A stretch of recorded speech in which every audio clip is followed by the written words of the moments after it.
എന്താണ് ഡീലിമിറ്റേഷൻ? നമ്മുടെ Indian ലോയിനെ base ചെയ്ത് ഓരോ 10 വർഷം കൂടുമ്പോഴും നമ്മൾ സെൻസസ് നടത്താറുണ്ട്. ഈ സെൻസസ് കഴിഞ്ഞ ഉടനെ ഡീലിമിറ്റേഷൻ ഫോളോ ചെയ്യണമെന്നാണ് പറയുന്നത്. അപ്പോൾ എന്താണ് ഡീലിമിറ്റേഷൻ നോക്കാം. സെൻസസിൽ നമുക്കറിയാൻ പറ്റും കറണ്ട് ആയിട്ട് എന്താണ്, എത്രയാണ് പോപ്പുലേഷൻ എന്നുള്ളത്. ഓരോ സ്റ്റേറ്റിന്റെയും അതുപോലെ തന്നെ യൂണിയൻ ടെറിട്ടറീസിന്റെയും നമുക്ക് പോപ്പുലേഷൻ സെപ്പറേറ്റ് ആയിട്ട് കിട്ടും. ഇതിനെ ബേസ് ചെയ്താണ് ഓരോ സ്റ്റേറ്റിൽ നിന്നും അല്ലെങ്കിൽ യൂണിയൻ ടെറിട്ടറിയിൽ നിന്നും എത്ര MPs ആണ് ലോക്സഭയെ റെപ്രസെന്റ് ചെയ്യേണ്ടതെന്ന് തീരുമാനിക്കുന്നത്. അതായത് ഓരോ ആൾക്കാരുടെ വോട്ടിനും ഈക്വൽ വാല്യൂ ഉള്ളത് കൊണ്ട് തന്നെ കൂടുതൽ പോപ്പുലേഷൻ ഉള്ള സ്റ്റേറ്റുകളിൽ നിന്ന് കൂടുതൽ MPസിന്റെ റെപ്രസെന്റേഷൻ വരും. പോപ്പുലേഷൻ കൂടുമ്പോൾ MPസിന്റെ അളവ് എന്ത് ചെയ്യും? കൂടും. എന്നാൽ അതേ സമയത്ത് പോപ്പുലേഷൻ കുറയുമ്പോൾ MPസിന്റെ അളവും കുറയും. പക്ഷേ ഇതെന്താണ്, ഇതിനൊരു നെഗറ്റീവ് എഫക്റ്റ് ഉണ്ട്.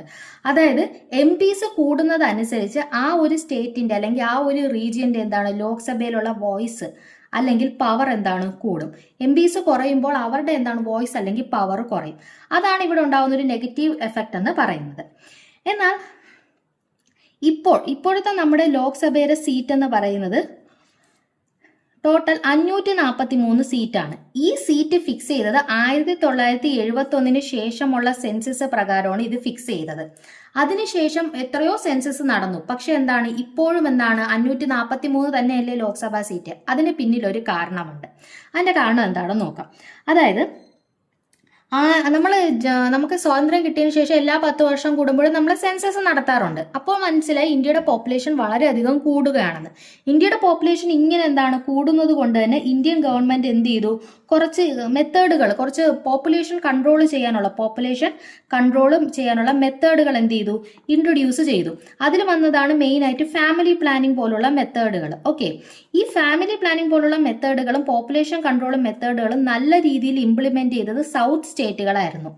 എസ്പെഷ്യലി തമിഴ്നാടു, കേരള പോലുള്ള സൗത്ത് സ്റ്റേറ്റുകൾ അവർ കൂടുതൽ എഡ്യൂക്കേഷൻ ഇമ്പോർട്ടൻസ് കൊടുത്തു, അതുപോലെ തന്നെ ഡെവലപ്മെന്റിനും ഇമ്പോർട്ടൻറ്റ് കൊടുത്തു. അതുവഴി അവരുടെ പോപ്പുലേഷനിൽ എന്താണ് കുറവ് സംഭവിച്ചു. അപ്പോൾ അവരൊരു നല്ലൊരു കാര്യമാണ് അവരവിടെ ചെയ്തത്. എന്നാൽ പോപ്പുലേഷനിൽ കുറവ് സംഭവിച്ചപ്പോൾ അതനുസരിച്ച് അവരുടെ MPസിന്റെ റെപ്രസെന്റേഷനും എന്താണ് ലെജിസ്ലേറ്റീവ് അസംബ്ലിയിൽ കുറഞ്ഞു. ഇവിടെ നമ്മുടെ ലോക്സഭയിൽ കുറഞ്ഞു. അതേസമയത്ത് നോർത്ത് സ്റ്റേറ്റുകളിൽ അവരുടെ പോപ്പുലേഷൻ അപ്പോഴും എന്ത് തന്നെയായിരുന്നു, കൂടിക്കൊണ്ടിരിക്കുകയായിരുന്നു. പക്ഷെ അത് എന്താണ്, അവരുടെ MPസിന്റെ നമ്പർ എന്താണ് ലോക്സഭയിൽ കൂട്ടാൻ കാരണമായി. അപ്പം പോപ്പുലേഷൻ കുറയ്ക്കുക എന്ന ഇന്ത്യയുടെ ആ ഒരു മെയിൻ കാര്യത്തിന് ഹെൽപ്പ് ചെയ്ത സൗത്ത് സ്റ്റേറ്റുകൾ അവരുടെ പോപ്പുലേഷൻ കുറഞ്ഞതുകൊണ്ട് മാത്രം അവരുടെ MPസിന്റെ അളവ് കുറഞ്ഞു. അത് ഒരു രീതിയിൽ അവർ പെനാൽറ്റി അടയ്ക്കുന്നത് പോലെ ആയില്ലേ. അത് ശരിയല്ലല്ലോ. അതുകൊണ്ട് 1971 സെൻസസ് കഴിഞ്ഞപ്പോൾ ഡീലിമിറ്റേഷൻ വഴി ഫിക്സ് ചെയ്താണ് 543 സീറ്റ് എന്നുള്ളത്. അതിനെ ബേസ് ചെയ്താണ് ഇപ്പോഴും UP റെപ്രസെന്റ് ചെയ്ത് 80 സീറ്റ് ഉള്ളത്, കേരളത്തിനെ റെപ്രസെന്റ് ചെയ്ത് 20 സീറ്റ് ഉള്ളത്, തമിഴ്നാടിനെ റെപ്രസെന്റ് ചെയ്ത് 39 സീറ്റ് ഉള്ളത്, ആസാമിനെ റെപ്രസെന്റ് ചെയ്ത്, അത് ഓരോ സ്റ്റേറ്റുകളെയും റെപ്രസെന്റ് ചെയ്ത് അവരുടെ പോപ്പുലേഷൻ അനുസരിച്ചുള്ള സീറ്റ് അന്ന് ഫിക്സ് ചെയ്തതാണ്.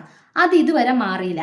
അത് മാറാതിരിക്കാൻ വേണ്ടി എന്ത് ചെയ്തെന്ന് വെച്ചാൽ 1976 48ാമത്തെ കോൺസ്റ്റിറ്റ്യൂഷൻ അമെൻമെന്റ് ആക്ട് വന്നു. ഈ അമെൻമെന്റ് ആക്ടിൽ പറഞ്ഞു 2000 വരെ എന്താണ് സെൻസസ് നടന്നോട്ടെ, പക്ഷെ അതിനെ ഫോളോ ചെയ്ത് ഡീലിമിറ്റേഷൻ നടത്തണ്ട. അതായത് ഈ സീറ്റുകളുടെ ഓരോ സ്റ്റേറ്റുകളിലുള്ള MPസിന്റെ സീറ്റ് ഇങ്ങനെ തന്നെ ഫിക്സ് ആയിരിക്കട്ടെ എന്ന് പറഞ്ഞു.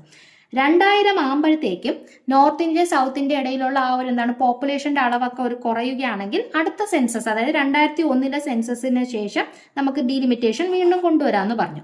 പക്ഷെ 2001 സെൻസസിൽ വീണ്ടും എന്താണ് പോപ്പുലേഷനിൽ വലിയ മാറ്റമൊന്നും സംഭവിച്ചില്ല. അതുകൊണ്ട് വീണ്ടും 2001 84ാമത്തെ അമെൻമെന്റ് ആക്ട് കൊണ്ടുവന്നു. ആ അമെൻമെന്റ് ആക്ട് ബേസ് ചെയ്ത് ഇത് 2026 വരെ എന്താണ് ഈ ഡീലിമിറ്റേഷൻ ഫ്രീസ് ചെയ്യാൻ തീരുമാനിച്ചു.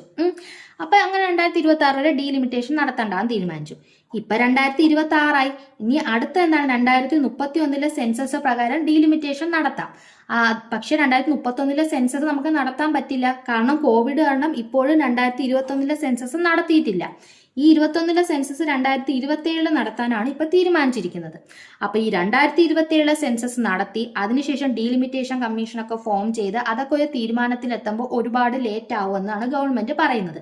അതുകൊണ്ട് ഓൾറെഡി നമ്മുടെ കയ്യിലുള്ള 2011 സെൻസസിലെ ഡേറ്റയെ ബേസ് ചെയ്ത് നമുക്ക് ഡീലിമിറ്റേഷൻ കൊണ്ടുവരാമെന്നാണ് ഗവൺമെന്റ് പറയുന്നത്. പക്ഷെ അതിലെന്താണ് സൗത്ത് ഒട്ടും ഹാപ്പിയല്ല. കാരണം സൗത്തിൽ ഇപ്പോഴും പോപ്പുലേഷൻ കുറവാണ്. നമ്മൾ ഈ 2011 സെൻസസ് വഴി ഡീലിമിറ്റേഷൻ കൊണ്ടുവരികയാണെങ്കിൽ സീറ്റിന്റെ എണ്ണം വർദ്ധിക്കും. ഇപ്പോഴുള്ള 543 സീറ്റ് മാറി കൂടുതൽ എന്താണ് സീറ്റ് വരും. അപ്പം ഓരോ സ്റ്റേറ്റുകളിൽ നിന്നും കുറച്ചും കൂടെ സീറ്റുകൾ അവർക്ക് കൂടും, പക്ഷെ ഓവറോൾ റെപ്രസെന്റേഷൻ കുറയും.